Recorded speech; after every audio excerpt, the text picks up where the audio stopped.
మనమిప్పుడు వినబోయేది యుగయుగాల నాటి ఒక అద్భుతమైన పౌరాణిక కథ.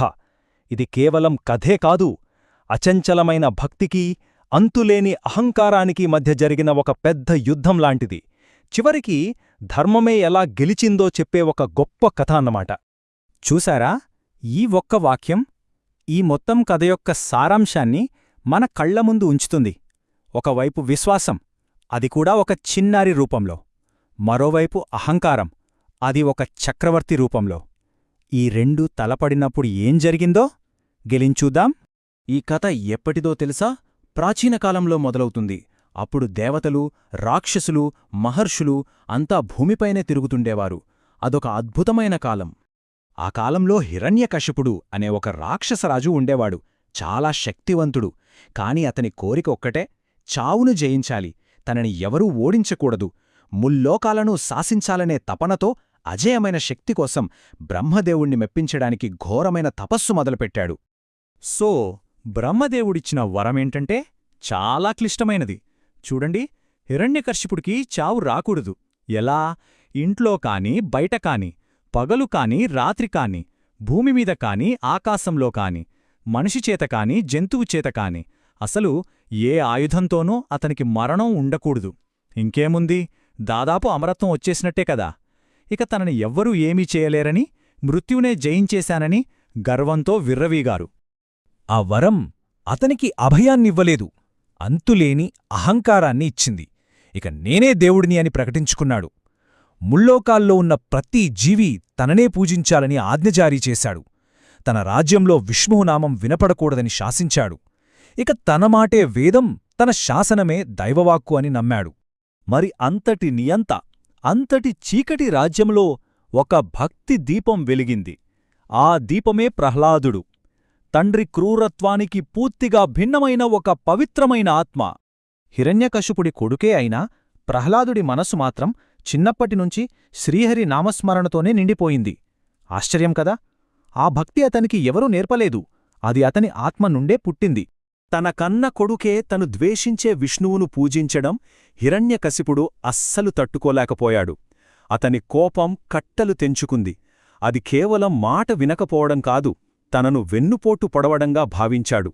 ఎన్నిసార్లు బెదిరించినా, శిక్షించినా ప్రహ్లాదుడు ముఖంలో భయం లేదు, పెదాపైన నారాయణనామం తప్ప మరొకటి లేదు. ఇక లాభం లేదనుకుని ఆ పసివాడి భక్తిని అణచివేయడానికి హిరణ్యకశిపుడు క్రూరమైన పరీక్షలు పెట్టడం మొదలుపెట్టాడు.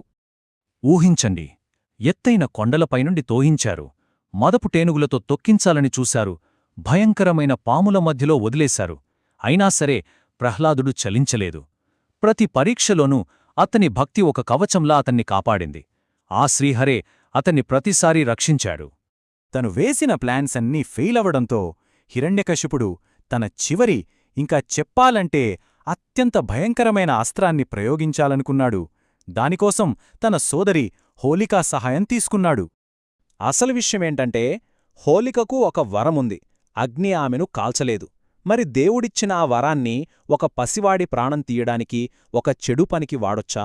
అధర్మం కోసం వాడితే ఆ వరం శక్తి నిలుస్తుందా? వాళ్ల ప్లాన్ చాలా సింపుల్.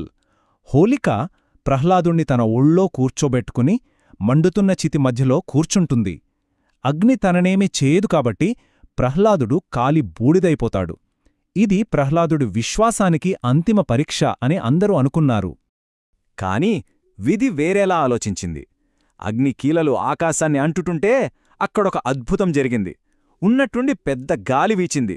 హోలిక కప్పుకున్న ఆ అగ్నినిరోధక శాలువ ఎగిరి నేరుగా వెళ్లి ప్రహ్లాదుడిని కప్పేసింది. వరాన్ని దుర్వినియోగం చేసినందుకు ఆ శక్తి పోయింది. అగ్ని అధర్మానికి పాల్పడిన హోలికను కాల్చేసింది.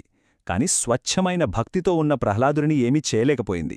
చివరికి విశ్వాసం గెలిచింది, దుష్టశక్తి ఓడిపోయింది. ఆనాటి ఆ చితిమంటల కథకి, మనం ఈ రోజు జరుపుకునే రంగుల పండగకి సంబంధమేంటో ఇప్పుడు చూద్దాం. ఈ కథ మన సంప్రదాయంలో ఎలా భాగమైపోయిందో తెలుసుకుందాం. ఈ కథకు గుర్తుగానే ఇప్పటికే మనం ప్రతి సంవత్సరం హోలీ పండుగకి ముందు రోజు హోలికా దహనం జరుపుకుంటాం.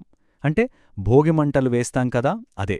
దీని వెనుక ఉన్న అసలు ఉద్దేశమేంటంటే, ఆ మంటల్లో కేవలం హోలికా మాత్రమే కాదు, మనలో ఉన్న అహంకారం, చెడు ఆలోచనలు వీటన్నింటినీ కూడా కాల్చేయాలన్నమాట. అదొక ప్రతీక.